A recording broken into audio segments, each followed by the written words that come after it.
What's up guys? Welcome to AnimeKouhai. If you'd like to help me out, please hit the like button and subscribe to my channel. Still, I'm grateful for the experience. It shattered the illusion that Emperor Rudra and the Marshal or Lady Velgrind were untouchable. I fail to see how that's cause for celebration, but if it works for you, then I'm happy. So, any plans to patch things up with your brother?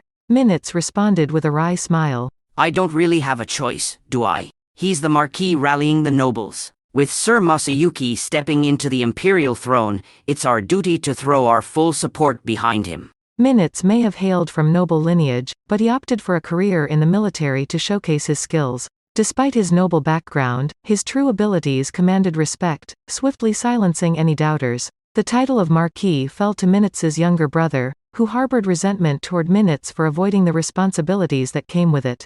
Calgurio, upon learning this, felt relieved knowing Minitz intended to mend fences with his brother. Calgurio contemplated his own predicament, realizing that unlike Minitz, he lacked the familial wealth to support his lavish lifestyle. He admired Minitz's ability to navigate this challenge without facing condemnation, questioning the depth of animosity between the brothers given their shared circumstances. Yes, I'll need your support in this endeavor, Mr. Prime Minister.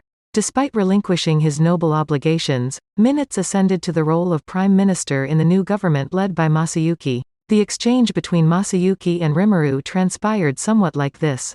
During that lengthy meeting, I refrained from causing disruption, but upon reflection, I realize I'm ill-suited to be an emperor. I've never dabbled in politics before. Well, except for high school, but that was just skimming through textbooks for exams.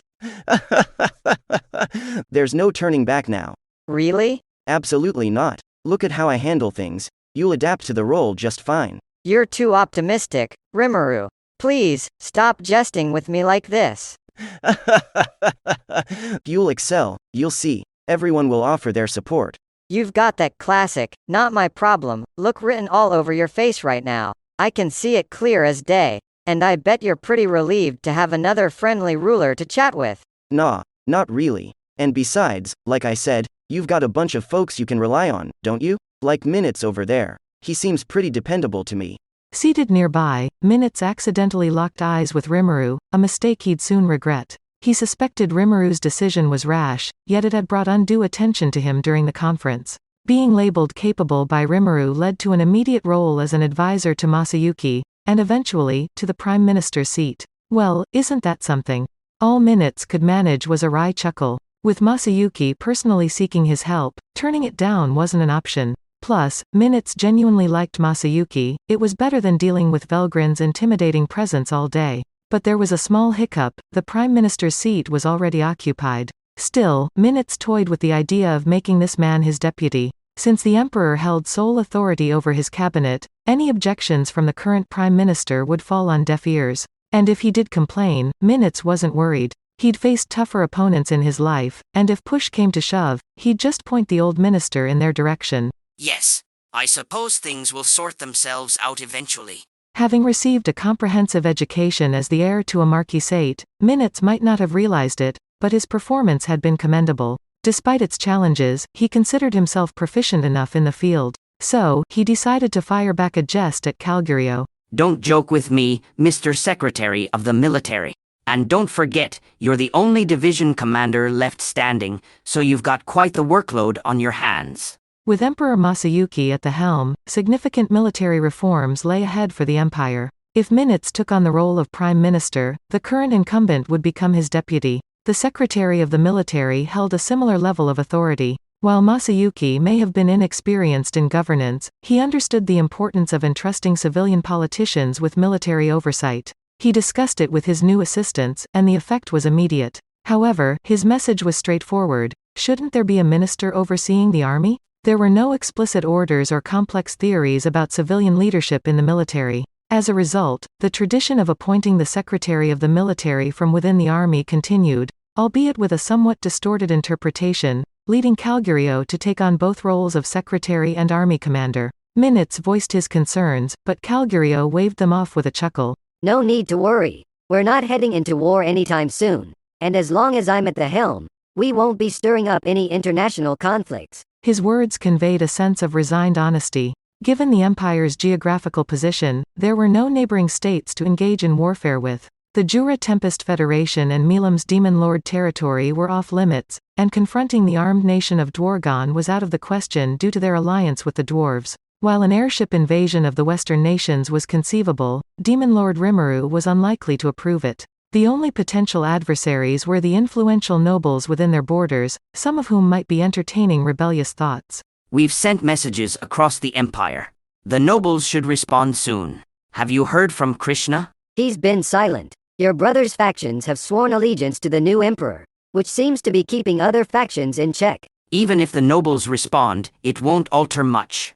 The descendants of Emperor Rudra and his relatives are likely to remain defiant. I concur. We've informed the empire of Emperor Rudra's demise, which might lead some to believe they're next in line. However, succession would require Lady Velgrin's approval, yet. They might argue that the imperial household law holds no weight anymore, which could anger Lady Velgrind.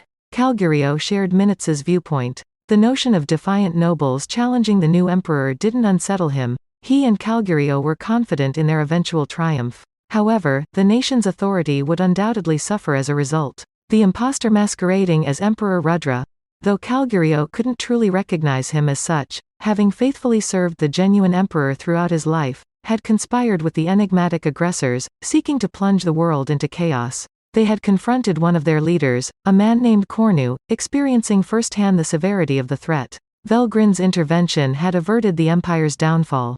Given the impostor's aspirations for godlike authority, they couldn't dismiss the possibility of him exploiting the empire's populace.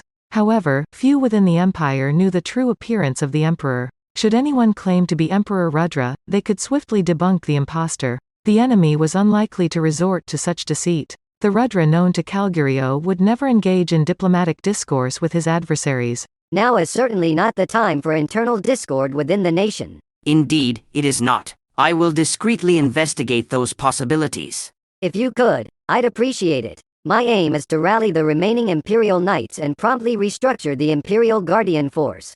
This endeavor would mark Calgurio's primary responsibility as Secretary of the Military, presenting challenges exceeding his expectations. Initially, he must ascertain the survival count of the Imperial Knights. Calgurio lacked precise data concerning their assignments and whereabouts, necessitating immediate contact with all of them. Some would undoubtedly choose to leave the force. Krishna was among them, venerating Demon Lord Rimuru almost as a deity and expressing his desire to resign and relocate to Tempest. Calgurio urged him to remain until the situation stabilized, reluctant to lose such a valuable asset, yet Krishna seemed poised to defy that directive at the earliest opportunity. Ultimately, it was Adelman who intervened. It's imperative, He advised Krishna, to rectify your own errors. Departing while the Empire grapples with chaos would likely disappoint Sir Rimuru as well. Absolutely. Krishna exclaimed. Sir Adalman's argument was remarkably compelling. My top priority is to ensure that Sir Riamuru's compassion reaches all the innocent citizens of the Empire. Calgurio hadn't expected this response, but with Krishna back on duty and working diligently, he decided not to dwell on it. There was no point in getting caught up in the details.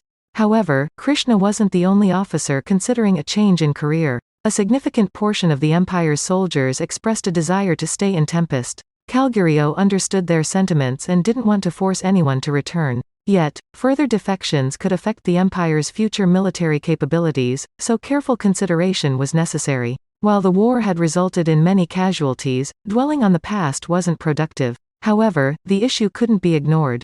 Moving forward, only Bernie and Jiwoo, the remaining single digits, would report directly to Masayuki, serving as his personal guards. While Velgrind could handle security, Bernie and Jiwoo could offer valuable advice and assistance in smaller missions, prompting Masayuki's approval. Taking advantage of this situation, Calgurio decided to reorganize the Imperial Guardians. The number of surviving Guardians would dictate the plan, but Calgurio believed in abandoning the rigid count of 100. He intended to eliminate the ranking duel system, recognizing that a soldier's value couldn't solely be based on numbers. As long as they showed strength and unwavering loyalty to the Emperor, Calgurio was willing to broaden their recruitment criteria. His plan involved deploying them in groups of 3 across the Empire's cities to strengthen Imperial defense. While 3 Guardians might not be sufficient to defeat high-level aggressors, they could stall for time effectively. Maintaining mobility and providing mutual support were crucial. With over 100 cities in the empire, a significant increase in personnel was necessary. Fortunately, the regional forces remained intact, allowing collaboration with the Guardians to manage affairs temporarily. In any case, the Guardians would remain an active force, primarily composed of enlightened class warriors, ready for future conflicts. That's quite the challenge ahead of us, isn't it? Minitz observed, placing his glass down. Absolutely. Calgurio agreed. But there's also a certain satisfaction in it. Although a passing comment, Calgurio genuinely felt it. Working towards the betterment of the empire, rather than just personal gain, imbued their efforts with purpose. Furthermore, with Lord Rimuru's plans underway, it's crucial that we swiftly restore order and stabilize the government. Any delay could result in falling behind the rest of the world. Rail laying projects had already begun with the approval of Rimuru and Masayuki. In just a few years, the empire would be seamlessly connected to the global rail network. The discussions at the conference left Calgurio in awe, signaling only the beginning. And let's not overlook our aspiration to dominate the skies worldwide. That demon lord is truly remarkable. He mentioned it casually during our gathering, but I've since learned he's immune to intoxication. His dedication to the idea is unwavering.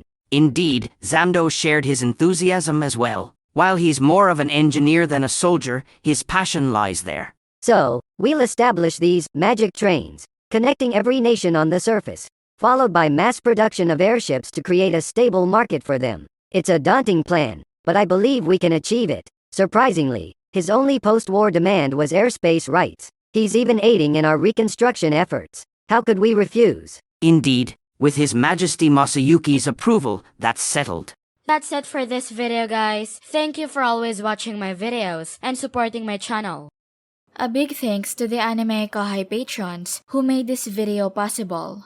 Jared Bressler, Chad Vota, Nate, Havox, Speed Saber, Curtis Loban, Judah Herrera, Justa Guy, Miss L.W. Hernandez, Jason Martin, Zach Rossan, Jarius Ladek, Ray Perez, Donald Williams, Moab A, Day of Light, John M, Godman Gaming, Markithian Tidwell, Adrian, Kumo, Sankas Chelu, T. Bush, John L, Edgar Fuentes, JV, Dirty Old Hobo, Thomas, J, Christ, Juan Ignacio, Joshua Cousins, Jose Hernandez, Vethelny, Lunel Scarlett, Khaled, Christian Deshazer, Cal Robs, Divine C. Harris, Panda Cats, DeAndre Nance, Monty Boy 98, D-Man, Ruben, Yuki Iki, Gray, Chris Jr., Isaac, Koala King 93, Paul DeGrassi, Little 95, Quilly Buckner, Zephyros, Alver, Normal Defate, Joshua Andrade, L, Gary Miles, Dragon Spawn 666, J. Rule, Liron Sangkap, Lucas Gay, Jason Martin, Echo Ski, Foolish Prophets, Ethan Madison, Charles Bailey, Sky T, Diego Ginoza, Andre Hamilton, Jason Torres, Sesh, Guy Ansley, Simon Road, Emperor WSA, Mika Espinosa, George Hage, Gobi Lin, Pratik Bandari, Arod Dare, Faiz Mansour, Jackson Early, Smexy, Carl Stephen Bernadal, Gareth Hashimoto, Steven Madison, Homelike Drop, Vasto Lord, Martin Ramos, Marl Barsha, Hansel Ortega, Karam Faraj, Efrain Hernandez, Luca Gaming WTF, William Locke, Jordan Mersha, Arian Booker, Kamal Luke, Mr. Santo, Steven,